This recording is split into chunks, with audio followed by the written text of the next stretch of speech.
The New York Court of Appeals has upheld $110,000 in fines previously imposed on Donald Trump under the supervision of Judge Arthur Engoron for failing to comply with requests for evidence in a civil investigation into Trump's office by the New York State Attorney General, Letitia James.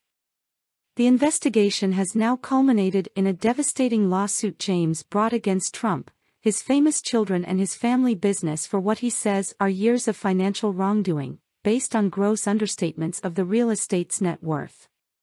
The work. She described issues such as the claimed value of a building on Wall Street in Manhattan which inexplicably skyrocketed by hundreds of millions of dollars in just a few years.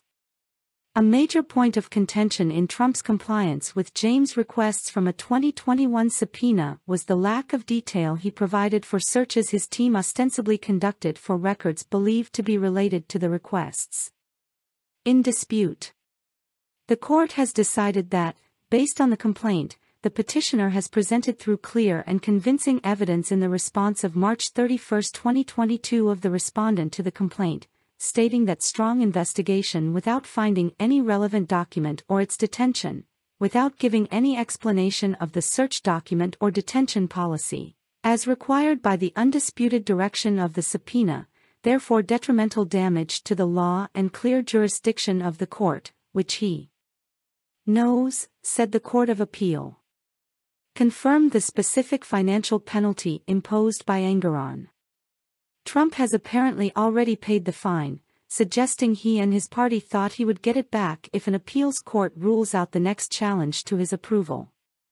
Appellate judges are reviewing Engoron's unanimous decision in upholding the sentence against the former president, whose company also paid a hefty fine handed down by another judge recently after a jury trial for many tax evasion charges.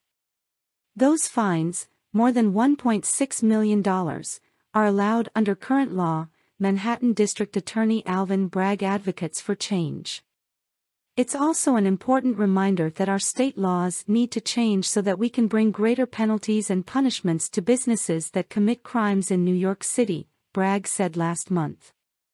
Bragg is also facing a separate investigation that revolves around Trump's involvement in secret payments to women he said he had affairs with. In this case, David Pecker, former editor of the National Enquirer, was recently scheduled to testify before a grand jury. The case may focus on falsified business records to hide that Michael Cohen was receiving compensation for himself by providing some of the money.